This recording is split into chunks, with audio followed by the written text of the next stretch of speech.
Leela Hart didn't believe in fairy tales. Not anymore. At 17, she'd learned that princes didn't ride in on white horses. They drove sleek Teslas past the bus stop, while she waited with her worn-out sneakers, half-soaked in a puddle. Her life was spreadsheets of part-time jobs, scholarship applications, and the clock ticking toward a future she couldn't afford. Her mom worked double shifts at the diner. Her dad was long gone, and their fridge contained more expired mustard packets than actual food. So when the new guy at Harlan High, with designer shoes and a jawline that looked genetically engineered for trouble, offered her $500 a week to pretend to be his girlfriend, she didn't ask too many questions. Not at first. It started in chemistry class, which was ironic, given how little she believed in the subject outside of test scores. She was busy scribbling notes when the new guy walked in, like he owned the oxygen in the room. Tall, confident, careless, in the way only the rich could afford to be. His name was Cole Thatcher, and rumor had it he'd been kicked out of 3 elite schools before landing here in Nowhere, Oregon. Girls stared, guys stared. Even Mr. Riggins blinked like he'd seen a unicorn in a hoodie.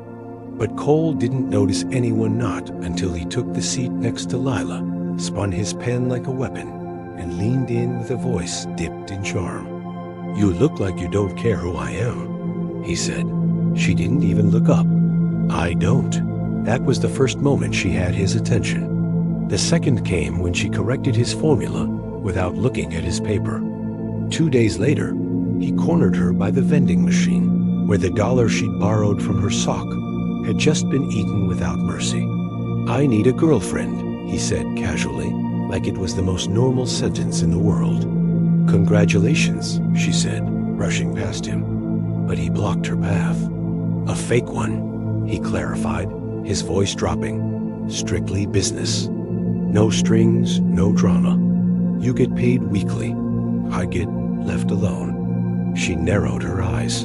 "What's the catch?" He smiled, but it didn't quite reach his eyes. "I need to keep up appearances. My dad's watching." The way he said it didn't make sense. Not entirely. But $500 a week made her silence louder than her curiosity. She agreed on one condition: no touching, no falling in love, and no lies beyond the script they'd create together. He nodded, shook her hand like a businessman, and that was it. Deal struck. The first few days of the arrangement were surreal. Word spread like wildfire that Lila Hart scholarship girl, invisible in the hallways, was dating Cole Thatcher. The school's social hierarchy folded in on itself.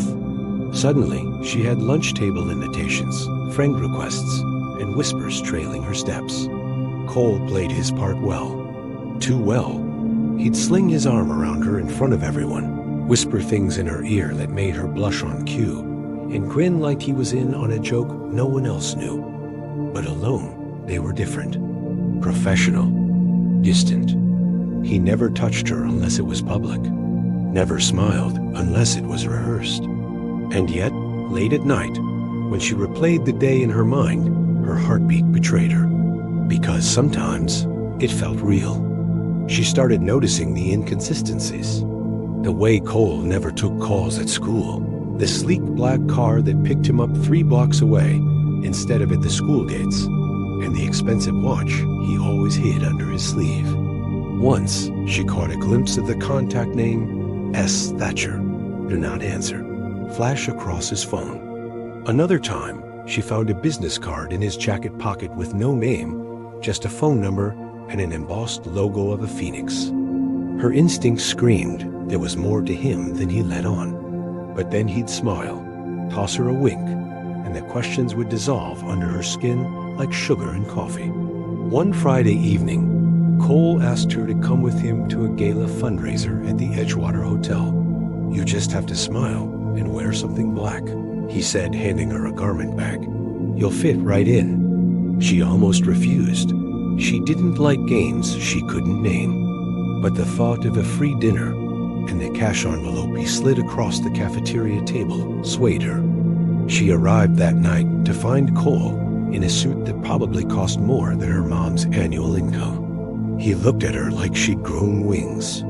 "You clean up well," he said, and for a second, it wasn't part of the script. They entered the ballroom with a practiced ease, but Lila felt like a paper doll in a house made of glass. She quickly realized something was off. Everyone at the event seemed to know Cole, but not as Cole Thatcher. They called him Sebastian, or sometimes Mr. Thatcher, with a polished reverence she didn't understand. A woman with diamond earrings, larger than Lila's earrings collection, offered her champagne and whispered, "How long have you been with Sebastian?" His father's finally letting him out of the shadows. Lila smiled tightly, her brain spinning.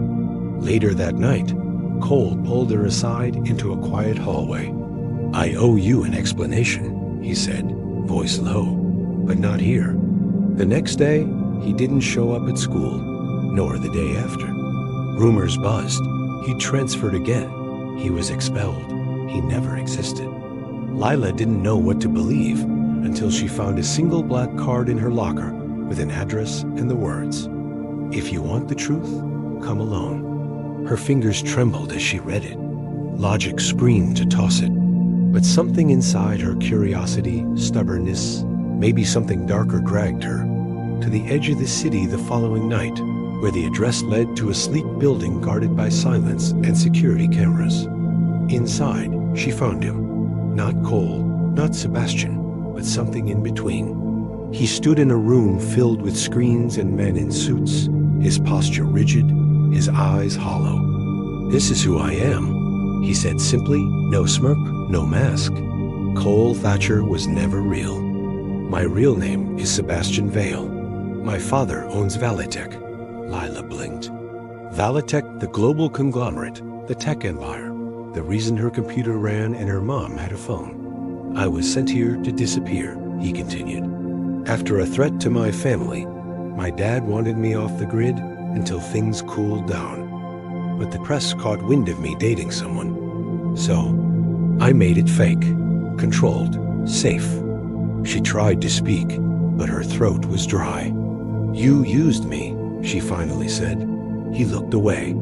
"At first, yes, but it stopped being fake a long time ago." Her heart beat painfully. This wasn't just a transaction anymore.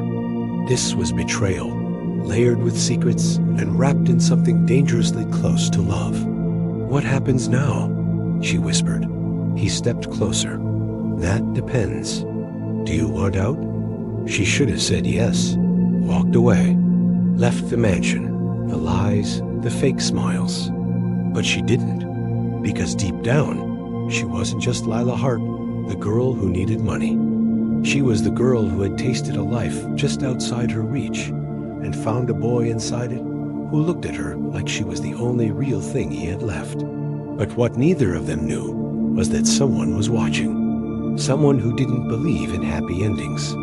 The ride back from the Valitech safe house was silent, thick with thoughts neither of them knew how to name. Lila sat in the back of a black luxury car that didn't even have door handles, like something out of a spy movie.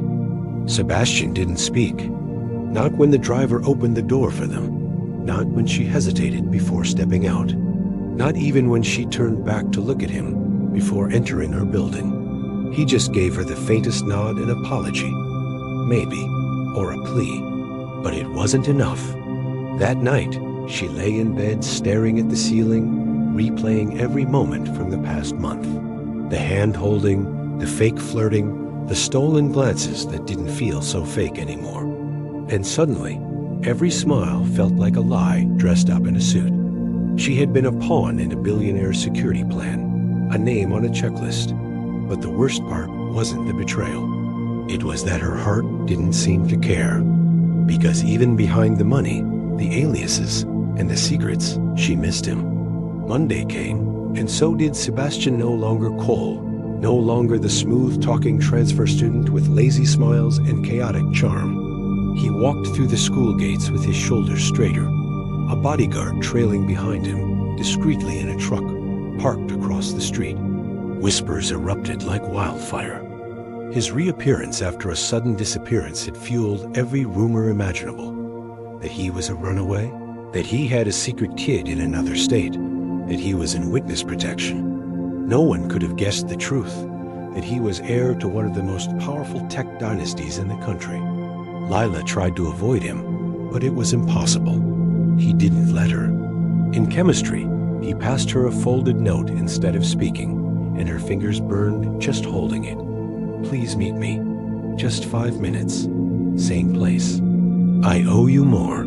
She didn't want to go, but she did.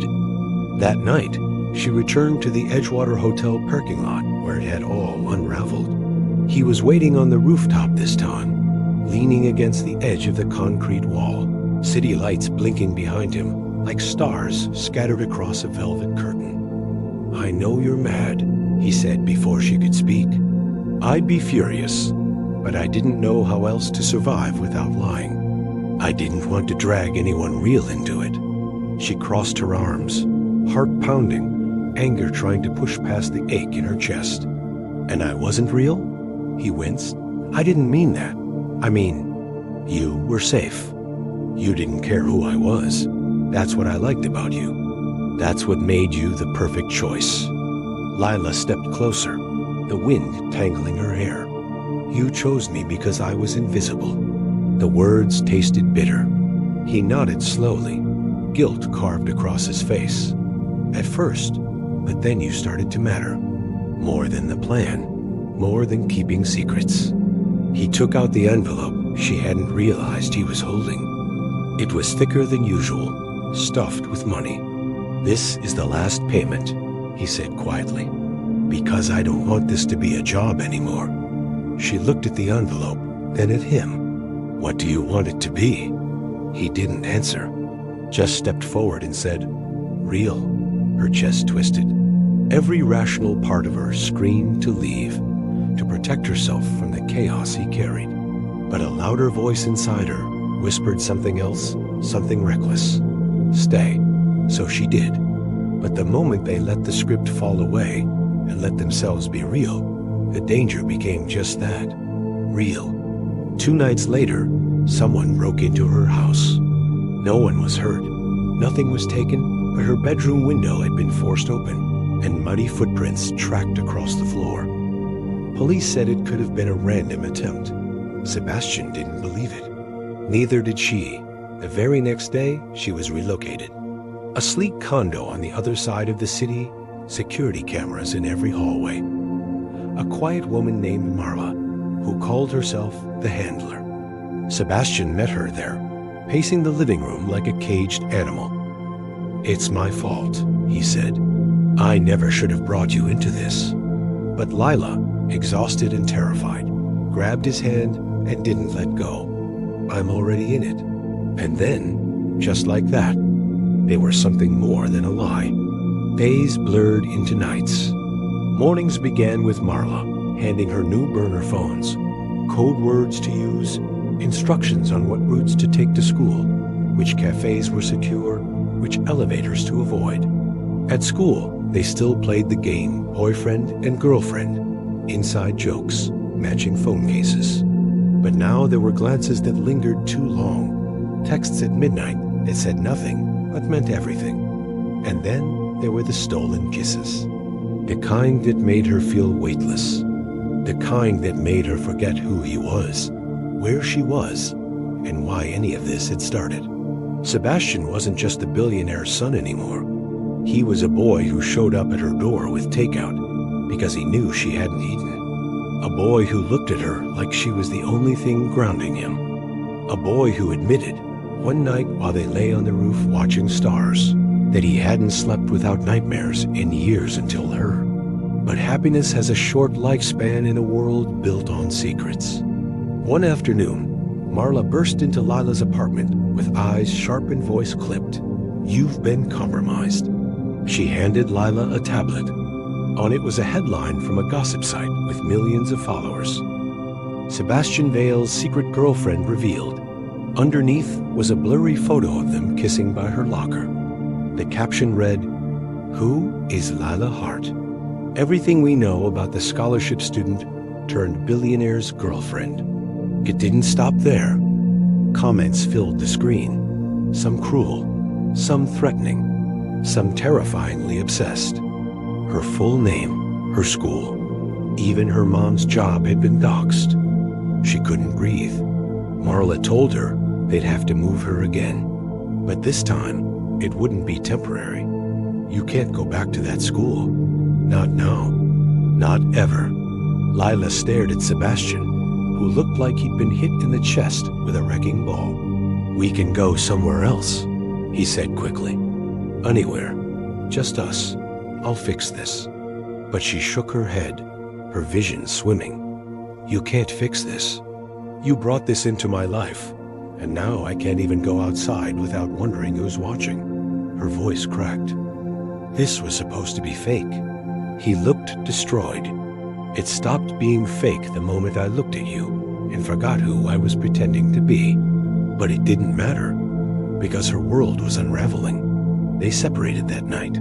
For her safety, for his. They called it a cooling period, but it felt like exile. Lila was sent to a house on the coast with guards disguised as gardeners, windows with blackout curtains, and a new name, Emily Carter. She hated it. She hated every second she didn't hear from him. She hated herself more for missing him. And then, one night, her burner phone buzzed. Unknown number. A message. "You think you know who you're protecting. You don't. He lied to you. Want the truth? Come alone. Tomorrow night. Pier 49. Midnight." The screen went dark. Lila sat frozen on the edge of the unfamiliar bed, the burner phone still glowing in her hand. The message blinked at her like a taunt, each word echoing in the silent room. "You think you know who you're protecting. You don't." Her heart slammed against her ribs like it was trying to escape her chest. The walls around her weren't hers. The windows were sealed shut. The cameras in the corners didn't blink, but she could feel them watching. Marla had told her this place was safe, but there was no such thing as safe anymore. Not when someone knew who she was, where she was, and worst of all, what she feared. She didn't sleep that night. Her mind spun in 1,000 directions. Could it be a hoax? A trap? Someone from the media fishing for gossip? Or worse, someone from Sebastian's world, trying to bury her in secrets they didn't want exposed? She tried to contact him, not directly. That wasn't allowed anymore. But she texted the relay number Marla had once provided, just to be safe. "I need to speak to him. It's urgent." No reply. She sent it again. Nothing. The silence was louder than any answer. The next day stretched endlessly. Marla was gone. Off-site for what she said was routine security protocol. The house felt emptier than usual, like the walls had exhaled and taken her comfort with them. Lila paced. Read the message again. Thought about ignoring it. But the part of her that couldn't sleep since the first lie had taken root refused to let it go. Want the truth? The words hung over her like a storm cloud. She had to know. Not because she didn't trust Sebastian, but because trusting him blindly had already cost her too much. So when the sun dipped behind the gray Oregon hills and the air turned wet and cold, she slipped into jeans, grabbed a jacket, tucked the burner into her pocket, and left without leaving a note. Pier 49 wasn't on any public map. It was half abandoned, mostly condemned, and completely invisible unless you knew where to look. Broken signs, rusted gates, a leaning building that used to be a seafood warehouse. She found it by memory, half-formed directions whispered once at a bus stop months ago. It was almost midnight. Wind screamed through the cracks in the docks. Her hands were shaking not from the cold, from the weight of the unknown. She stepped onto the wooden planks, each creak sounding like a warning. And then she saw him. Not Sebastian, someone else. A boy about her age, leaning against a post with a hoodie pulled low and a cigarette burning between his fingers. His face was half-shadowed, but his voice was clear when he said, "Didn't think you'd actually come." She stiffened. "Who are you?" The boy smiled without warmth. Someone who used to be where you are, caught in the orbit of the veils, thinking I knew who I was dealing with. He dropped the cigarette and crushed it under his shoe. I was friends with Sebastian, back when he was still pretending to be human. Leela's voice was steady. What do you want from me? He walked toward her slowly. I want you to stop pretending you're the exception, because I've seen it. He does this again and again. Finds someone who makes him feel normal, uses them, then ghosts them when things get messy. She narrowed her eyes. That's not true, isn't it? He challenged. Did he tell you about Geneva? Or Chloe? Or the time his pretend girlfriend ended up in a psych ward after one of his security teams ran a cleanup job that went too far? Leela's breath caught. You're lying. The boy took out his phone and pulled up a photo. A girl maybe 17 smiling awkwardly in a prep school uniform, her hand in Sebastian's. Behind them, a blurred SUV and what looked like a press pack. Geneva Larson, he said. Dated him for 2 months. Disappeared for 3. You think you're the first? You're just the first one that made it to TMZ. Her fingers trembled. Why are you showing me this? His smile was sad this time. Because I want you to understand. You don't know the boy behind the billionaire. You know the mask. She turned to leave, heart hammering. But he called after her. Be careful, Lila. When he breaks you, no one comes to pick up the pieces. She didn't look back. She ran all the way to the bus stop. She didn't cry until she got back inside and locked the door. The next morning, Marla was waiting in the kitchen with her phone in hand and an expression like a warning. Where did you go last night? Leela didn't answer. You broke protocol. Again, Marla's voice was colder than usual. Do you have any idea what you've done? She tossed the burner on the table. It had 10 missed calls, all from restricted numbers, and a text. You're not safe.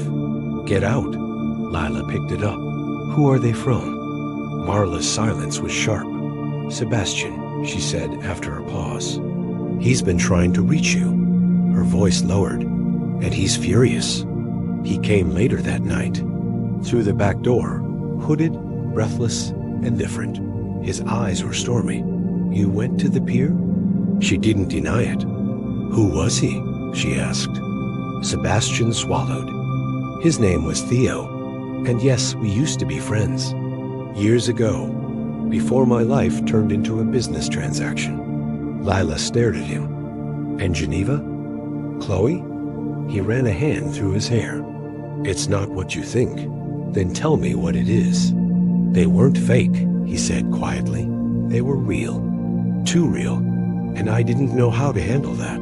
Geneva got caught in the crossfire of a corporate leak. Chloe's father sold secrets to the media. I tried to protect them, but I couldn't. His voice cracked. And now I'm trying not to make the same mistake with you. She looked at him, her entire body a battlefield. Then stopped lying to me. That was when he told her everything. About the succession war brewing inside Valleytech. About the board members who didn't want him to inherit the empire.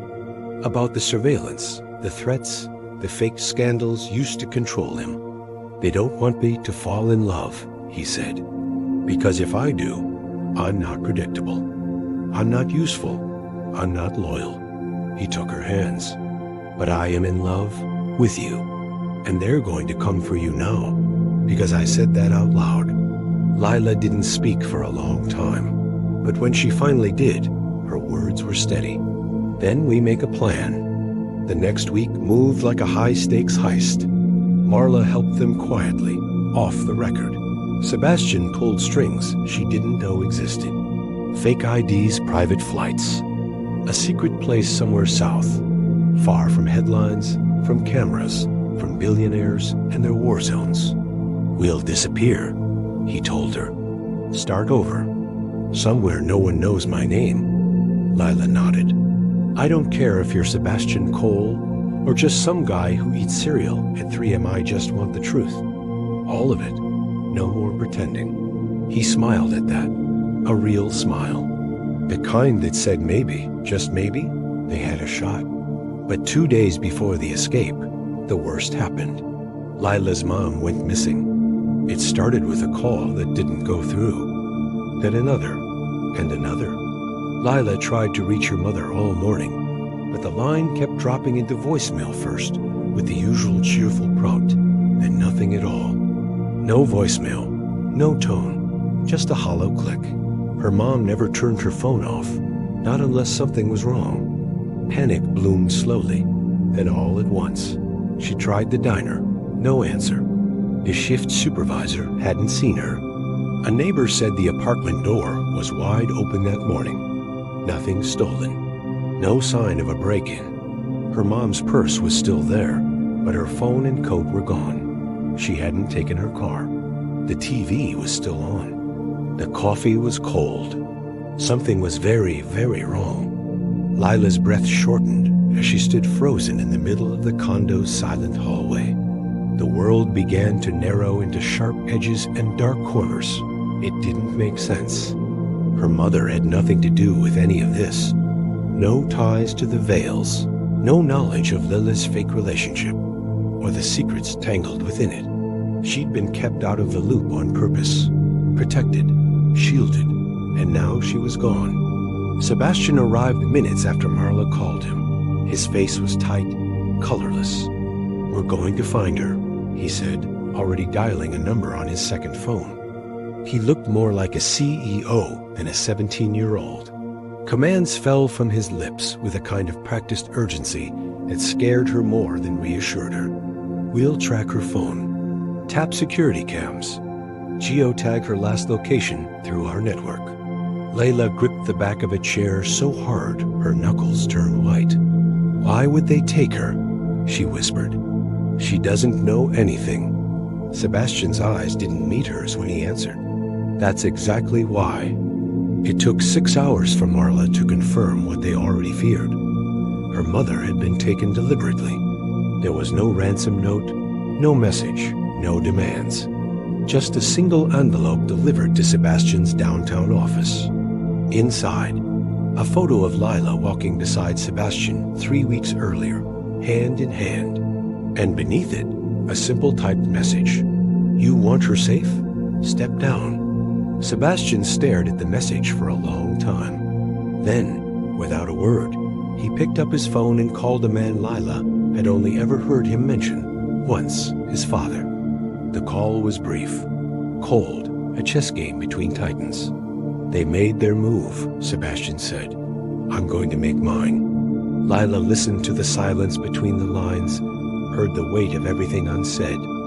When he hung up, he turned to her slowly. "I have to end this." His voice was calm, but his eyes were fire.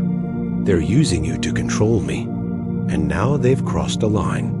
Lila didn't care about politics or billion-dollar legacies or power plays whispered in boardrooms. All she cared about was her mother, alone and terrified. "What does step down mean?" she asked. "They want me out," he said. "They want me to relinquish my right to Valitech. If I do, they'll release her. They'll wipe their hands clean, and I disappear from their future forever. And if you don't?" His silence was answer enough. That night, Lila lay on the floor of the guest room, unable to sleep. Every second stretched like rubber bands ready to snap. Her mind cycled through worst-case scenarios on a loop. The idea of losing her mother, the one person who had never lied, never pretended, never asked for anything more than her love, was unbearable. She would give anything to see her again, anything to know she was okay, even if it meant losing Sebastian. He came to her just after midnight. Quiet footsteps, a gentle knock. She sat up. "I'm going to turn myself in," he said softly. "Give them what they want. My father will cover the fallout. The press will spin it. I'll disappear from the spotlight, and they'll let her go." Lila stood, heart splintering. "And what happens to you?" "That doesn't matter. It matters to me." Their eyes met, and in that moment, every wall between them shattered. There were no scripts, no pretense. Just two broken kids in a world too sharp for softness. He reached out, and she let him, held on to him like an anchor in a storm. "We were supposed to run," she whispered against his chest. "We still can," he murmured, voice raw. "But if I run now, she doesn't come back." Leela pulled away slowly. "There's got to be another way." That's when Marla spoke up from the hallway. "There is, but it's dangerous." They listened as she laid it out. A high-stakes bluff, a leak. Evidence they'd been collecting: emails, recordings, documents proving that members of Valitech's inner board were involved in blackmail, threats, and illegal surveillance. "We release this," she said, "and the board folds. They can't afford a public scandal. Not with the quarterly investor meetings next week. They'll let your mother go to bury this quietly. But the risk is massive. If it backfires, we lose everything," Sebastian finished. Lila looked between them. "Let's do it." The next 48 hours were chaos. Encrypted files were transferred. Journalists contacted. Back channels lit up. Sebastian had to make 2 public appearances to divert suspicion, wearing a suit and a smile, while knowing his entire future was balanced on a razor's edge. Lila stayed hidden, listening to news cycles whisper about stock prices and leadership shifts without understanding half of it. All she cared about was the final outcome. And then, on the 3rd day, Marla got a call. No words, just an address. A park on the far side of town. A red bench. One person. Her mother. They found her sitting there, dazed but alive, wrapped in a stranger's coat. Layla ran to her like she'd been underwater for days and could finally breathe. Her mom cried. Lila cried. Even Marla blinked too hard. No ransom. No threats. No names. Just a quiet warning that was loud enough to shake the world. Don't push again. They didn't. A scandal broke that evening. A major tech site leaked a portion of the files anonymously. Enough to rattle cages, not enough to burn down the building. A few executives resigned. One board member was relocated. The press lost its mind. The market dipped, then stabilized. And Sebastian? He stepped back from the spotlight. Publicly, he announced a sabbatical for personal growth. Privately, he slipped out of the city with a backpack, a passport, and one hand holding tightly onto Lila's. They disappeared together. No press conferences, no goodbye tour, no dramatic headlines, just a clean break. For a while, it worked. A beach town in another hemisphere. A tiny apartment with creaky floors and bright walls. Mornings that smelled like coffee and ocean breeze. Layla taught English online. Sebastian worked remotely consulting under fake names, staying off the grid. They were happy. Not fairy tale happy. Not rich people on vacation happy. Real happy. They cooked cheap pasta, fought over laundry, got sunburned, laughed until they cried. But fairy tales always end just before the truth catches up. And one morning, 6 months later, Lila opened their tiny mailbox and found a single envelope with no return address. Inside, a note in familiar typing. "Did you really think we'd forget?" The lights above the auditorium flickered like stars, trembling before a storm. Emily stood frozen, her eyes locked with Tristan's as his voice echoed from the stage. She thought I was just a fake billionaire, but she didn't know I'd fallen for her long before the act began. A silence fell upon the crowd, broken only by the soft rustling of seats as heads turned, eyes widened, and whispers ricocheted like sparks across the room. Emily's heart was no longer beating, it was roaring. Time slowed, the lights dimmed around the edges of her vision, and for a moment, it was as if the two of them were the only ones in the world. Then he stepped down from the stage and began walking toward her, his steps deliberate, unwavering, his eyes never leaving hers. All the illusions, all the half-truths, all the performance melted away in that moment. There was no wealth, no status, no school reputation, just a boy who who had once stood at her locker and asked if she believed in chances. She didn't know how she got to the stage, whether she floated or stumbled, but suddenly they were standing face to face, their breaths mixing in the charged space between them. Tristan reached out, brushing a strand of hair from her face, like it was the most sacred act in the universe. "I was never pretending when it came to you, Emily," he whispered. "The rest was a show, but this is the most real thing I've ever known." The applause was faint, almost dreamlike, as it rippled through the crowd. But it wasn't until Tristan leaned in and kissed her slow, certain, and filled with every unspoken word that the auditorium truly erupted. Phones flashed, cheers erupted, and somewhere in the chaos, the principal was probably calling someone to investigate the unsanctioned event. But none of it mattered. Not anymore. The aftermath was a whirlwind. News of the gala speech spread like wildfire, both in school and online. Emily became the girl who'd captured the heart of the mysterious Tristan Blackwell. But to her, none of that mattered. Not the interviews, not the rumors, not even the absurd article in the school paper titled, "From Fake to Faded," the love story we didn't see coming. What mattered was that, in the quiet that followed, when it was just the two of them sitting on the hood of his beat-up car outside her house, he reached over, took her hand, and said, "I want to build a life with you, Em. One that's honest, one where we don't need to pretend ever again." And when she looked into his eyes, she believed him. Because she'd found something even better than love. She'd found trust, belonging, and the kind of happiness that didn't come from money or secrets, but from seeing someone for who they truly were, and choosing them anyway. Graduation came like a wave expected, yet all-consuming. Speeches were made, caps were thrown, and futures were pondered in hushed conversations beneath party lights.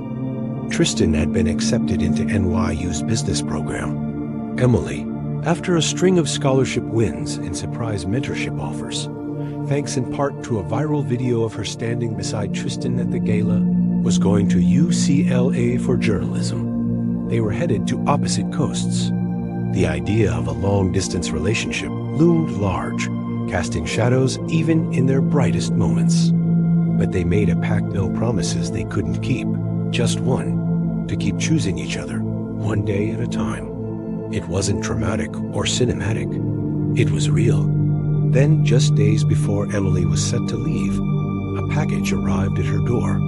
No note, just a small velvet box and a folded map of New York City. Inside the box wasn't a ring but a key. The map had a red X over a little studio apartment near Washington Square. On the back, in Tristan's scribbled handwriting, were the words, "For every time you need a place to write, or just come home." That night, she cried in her room, not out of sadness, but because she finally understood what it meant to be truly seen. To be loved in the quiet, lasting way that stories rarely tell. Years passed, but the story of Emily and Tristan didn't fade. It grew not in headlines or hashtags, but in coffee shop journals, shared playlists, late-night video calls, and whispered dreams exchanged in airport terminals. They had fights. They had doubts. There were weeks they went without talking. There were moments when it would have been easier to let go, but they didn't. Because beneath all the chaos and glamour and uncertainty, they had built something enduring. Something born not of fiction, but of all the beautiful, messy truths that life offers. And sometimes, when Emily told the story to herself alone in her apartment, or during a quiet walk, she still called it "My fake boyfriend's a billionaire." Not because that was the punchline, but because it was the beginning of everything. Because even the wildest lies can lead you to the truest parts of yourself, if you're brave enough to follow them all the way to the end.